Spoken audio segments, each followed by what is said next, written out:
And welcome back to Big Movie Mouth Off. We're still here at Groovy Cinema Pub, our kind hosts, reviewing more movies. I'm Jeff Weiss with MSN Entertainment. And I'm Jimmy Martin with Slug Magazine. You can find Big Movie Mouth Off on Xfinity Channel 6 pretty much every day of the week.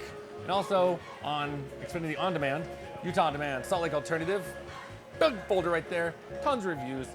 Theatrical, Blu-ray, whatever you find it, find it. Eureka, there's gold. This week we're reviewing Silver Linings Playbook based on the bestseller, brought to the big screen, interestingly, by David O. Russell, whose last feature film, I believe, was The Fighter. In this, Bradley Cooper, institutionalized, bad marriage, sports... You could say that. Meets a kindred soul of sorts. You could say that too. She's a widder. She's a widder, played by Jennifer Lawrence. And a tentative relationship forms. Yep. There's a big concentration on that relationship and on supporting characters.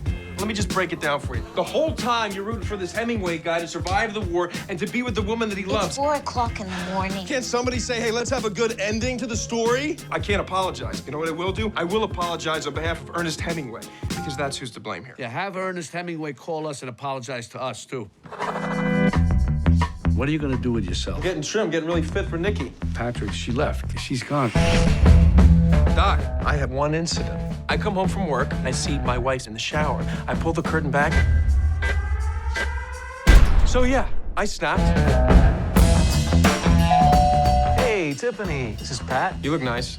Thank you. I'm not flirting with you. I didn't think you were.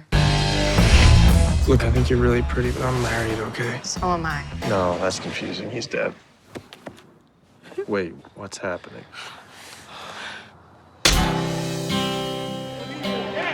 So, Pat, what's this I hear about you just getting out? From the loony bin! I thought you said you had it together. You were solid. I am solid. I was solid at the game. I don't know where I belong. Hey! Oh, what the hell? I just want us to be friends. So how did you lose your job? By having sex with everybody in the office. Everybody? I was very depressed after Tommy died. We don't have to talk about it. Thanks. How many were there? Don't let Tiffany get you in trouble. She's my friend. Why would you say that? There's this dance thing. I can only do it if I have a partner. Oh, I'm not gonna dance with you. So is this the girl you wrote about? You wrote about me? She's fine. She is my friend with an F. A capital F.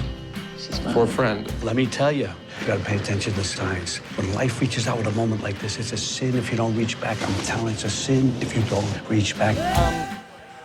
Interestingly, for me, I've come to expect from a David O. Russell film, especially when he does genre films like The Fighter and Three Kings, for there to be edges. For me, this was the most polished David O. Russell film I can remember out of his entire output. And for me, that sort of made it the most disappointing. Now, let me say this. All right. Jennifer Lawrence, in her role as the broken widow, is terrific. She will get awards nominations. Oh, yeah. If not a win. If not an Oscar win. Other performances, Robert De Niro as the dad, Bradley Cooper, sort of playing against type. Normally he's a sweet bro, as I like to say. Abercrombie and douche. Yes. I don't want to say he's quite rehabilitated himself because He's on the right path, though. He's on the right path. Still not there. And you know the thing is, I kind of found clearly 30-something Bradley Cooper and 20-something Jennifer Lawrence pairing up A little icky? a little oogie. I found it a little icky. See, it's funny you mentioned, because I thought his films are a little like rough around the edges and stuff like that. I thought The Fighter was much more polished than this one. Really? Yeah, because there's certain scenes in this one where it almost like jump cuts and it comes back and forth, and I'm like, you know, it almost kind of tricks the mind a little bit. And Yeah. I enjoy it because I know that's his style, so I appreciated it. But what I come to appreciate about David's scenes is that I love his dynamic of families are one of my favorites of any directors out there right now. Because The Fighter, the scenes with Christian Bale and Mark Wahlberg. Mark Wahlberg, and all the sisters sitting around the house remind me almost exactly. It's almost like the next door neighbors. Like he went next door, and then you've got Jennifer Lawrence and Bradley Cooper and Robert De Niro and as a Jackie Weaver from Animal Kingdom, and they had these amazing scenes together that is just so chaotic. But it's so chaotic that you know that it's so well choreographed. That's what's so great about it. and see, maybe that's what I sense. That, and I've never really felt in a David O. Russell film that I knew where a film was going from minute one until now. Okay. Until now. I can see that a little bit. Yeah, it felt a little programmed for me. It falls into one of those stories of if it doesn't go this way, you're going to be disappointed. Right. So, and I can see that. It might be the genre's limitations. That there's only so much that's true. that you can do with this material. Because, I mean, with stuff like The Fighter, he could win or lose, and you're going to get up to fight another day kind of thing. Whereas this one, come on. You want them together at the end. Yeah. And I'm not spoiling anything because maybe they don't. But that's, I understand where you're going with that. Maybe she gets together with Robert De Niro. Who knows? But you know what? Yeah, right. But performances all around from the supporting actors are, I thought, fantastic. But I will go back to Bradley Cooper because this is a performance that I never thought was possible from that actor. Because I usually find him so irritating. Insufferable. Where I'm just like, oh God, he's in it. If it's, if it's not The Hangover or whatever, okay. But I really liked him here, and he's kind of one of those things. I love it because he's not really playing the pretty boy. The guy's running around in the garbage bag with scars all over his face, which I have heard that those are real scars that he has. So kudos to him for rocking his real scars out. Exactly. And throwing away that kind of pretty boy image. He still needs to tone down on the smirks. A little bit. Yeah. But he'll get there. But really, the two things for me that stand out in this film, actually three things, because it's got an amazing soundtrack. Like all David O. Russell films, though. Exactly, right? But the writing is phenomenal in this film.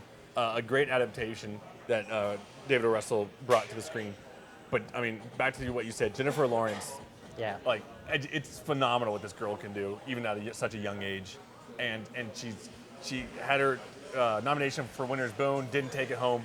I think this one might be the one. Yeah, I think she might be taking this exactly. one home. And the fact that a performer this young can hold her own against pros like Jackie Weaver and Robert De Niro. And Robert De Niro. Yeah, I mean, the girl can stand toe to toe. And I love that David Russell kind of pulled a Quentin Tarantino move in the sense that he's brought back an actor who we haven't seen in a long time and brings a really good performance. Chris Tucker is back. See, I thought he was fine. He's fine, but he hasn't been around in a while, Yeah. and it's something where you're like, hey, you know what? He can act.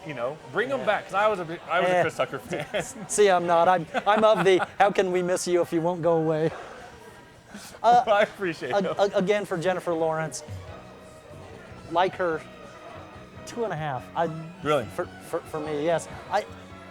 I haven't felt this underwhelmed by a David O. Russell film in quite some time. I'm right above you on that one. 3 stars from me for the performances. Drags a little bit. Like you do say, it is long. It is longer than it should be. It's one of those things we always say, we look at our watch, and there were a few times where I was like, okay, let's get this ball rolling. I think looking at it, I could probably take at least 20 minutes out of that thing, and it'd be rock solid still. But yeah, so 3 stars from me, 2.5 from you. Definitely worth seeing for her performance. Yeah, no, because I had this feeling. I don't know why. I think she's taking it home. So go check it out. Silver Linings Playbook, David O. Russell, and see who's right. See who's right. It's Oscar season. Oscars. Yeah, it is Oscar season. So we'll catch you guys next time, and keep staying and keep watching.